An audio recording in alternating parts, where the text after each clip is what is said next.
Well, I haven't been trapping for about 2 weeks now. It's been really cold. The swamp here, it's one of the last places around here to freeze up with the 0 and below temperatures we've had. It's finally got safe ice.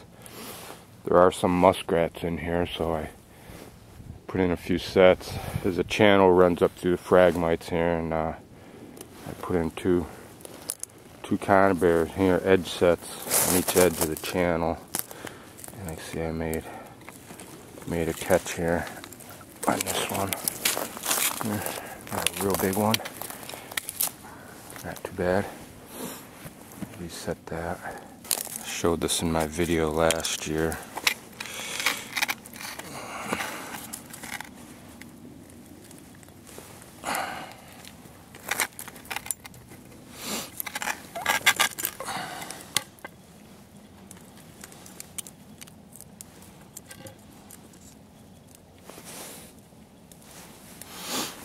This wedge that I put in here, just wedge that on there. Put it from the, I put trigger on the bottom and the wedge on the bottom, so when you push it in, it'll make it tighter, not looser. And I got an edge over here on each side. I put a conibear. Drop this in here and then turn it. Hit that edge. You can see here. So I got a run here, and I thought it was going to be good. I chop in there, and it comes up all muck and yuck. Now you would think, well, it's probably because there's so much activity there. Maybe it's a good spot. But usually, at least in this swamp, that's not the case. And I feel around down there, it's just muck and yuck, and it's not very deep. I really don't think that's a good spot. Usually the run is clear. When I chop through there, water rushes up and it picks up all that silt and mixes it up with water. When I chop a hole and the water comes up clear, you look down there, the bottom is usually fairly clean. It's wiped clean from them traveling it. So I won't set this up. A lot of chopping for nothing. I have set them up in the past thinking, you know, it's probably active, and that's why it's all mucky, but for some reason that's not the case here. It is a jungle out here. Oh.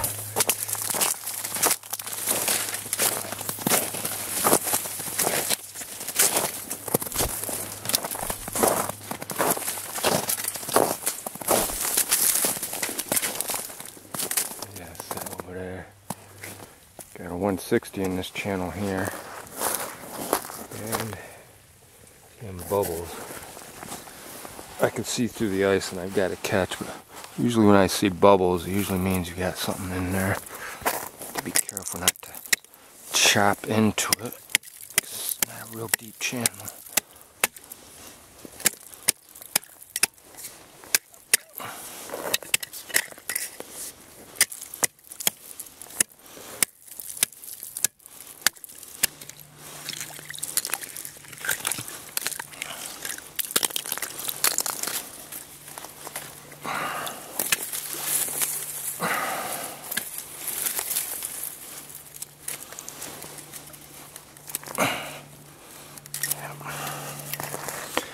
I made sure I had my chain going through the ice, because if you got your wire there, you end up chopping through your wire. The chain can take a little more abuse. Ooh, that's a big rat.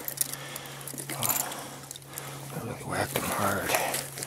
Wow, that is a fat rat. Nice. Nice fat rat. And 160.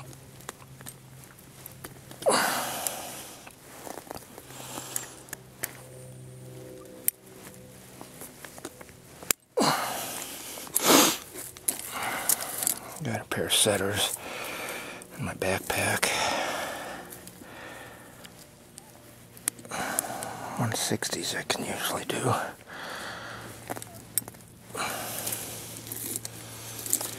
This one, very Oh, it must be a fresh catch or something. I don't know.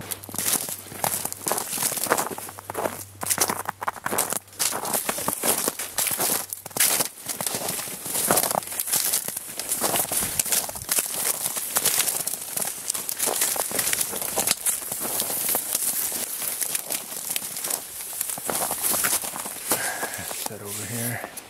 So here I've got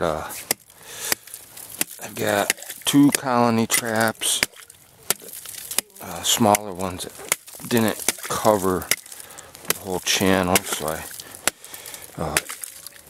put a conibear up against them, so if something tried to swim to the side of them, it would get caught. See right there, I got a colony trap. You see I got a rat in it. There's another colony right beside it, but that one doesn't have nothing. You see right there, going right against the edge of the colony trap, I got a one.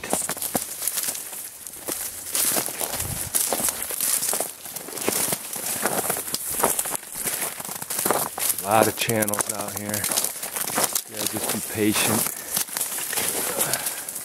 Last year I had one set. I could pull it. It's been there for about 2 weeks, and then I made a catch. You know, just never know.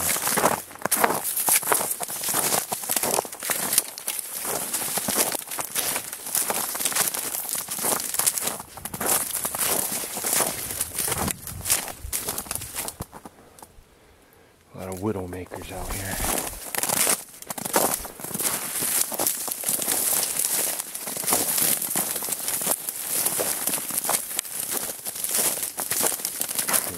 Channel this year, I just had to crash through it just to get out there.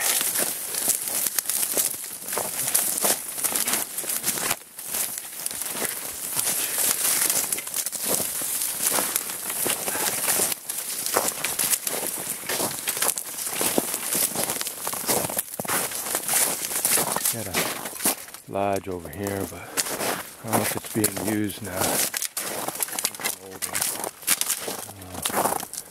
No real good channel there. Well, there is, but it's too close to the lodge. Here's another channel. I got another set. Again, I used a 160. See it down here.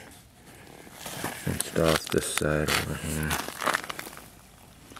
Because I'm using a 160, might catch a beaver or an otter. I haven't seen otters in this place in years.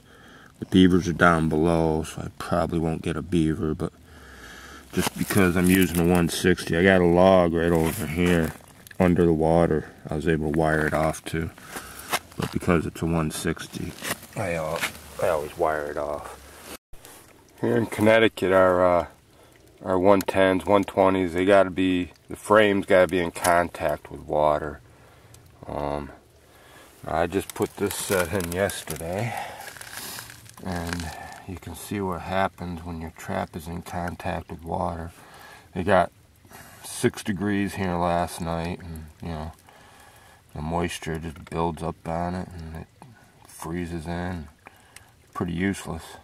So our traps really, this time of year, have to be completely submerged, bottom edge sets and whatnot, or it's not going to produce nothing. This is my 3rd trap check here. I got a muskrat here yesterday and one the day before. And it looks like I got one in there again.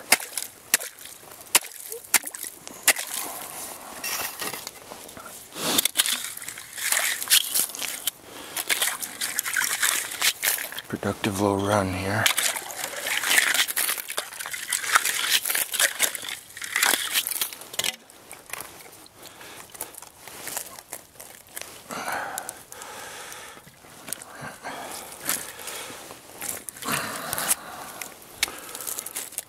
Another muskrat.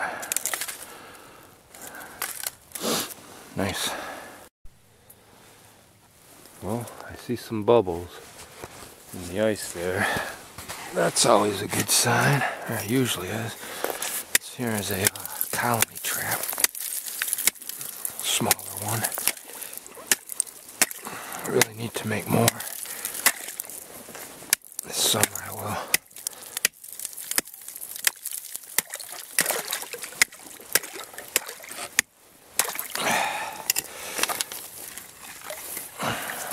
Quite a bit of ice last night. It's supposed to warm up. Warms up too much and I won't be able to get out of it. I don't know if I got quite a bit of ice now. So I should be good to go. Looks like there's a rat in there.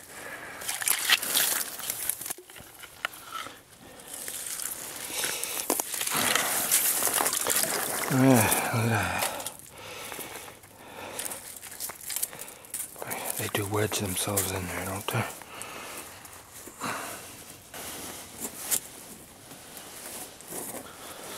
Good sized rat. There we go.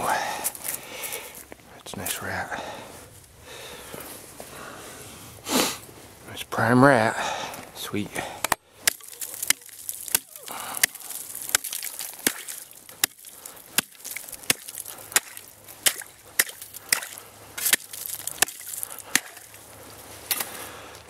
Chapped hands and chopping eyes, living in a trapper's paradise.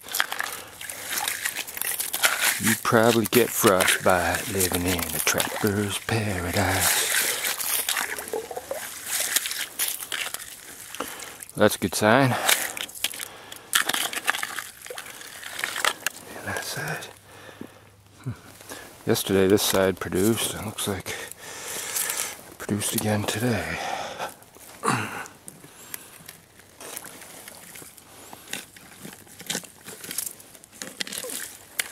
Yep. Another winter prime rat. Sweet. I had a 160 set up here for muskrat and mink. I was actually hoping not to catch a beaver, but 160s will catch beaver. There's a few in here. I don't want to catch them all.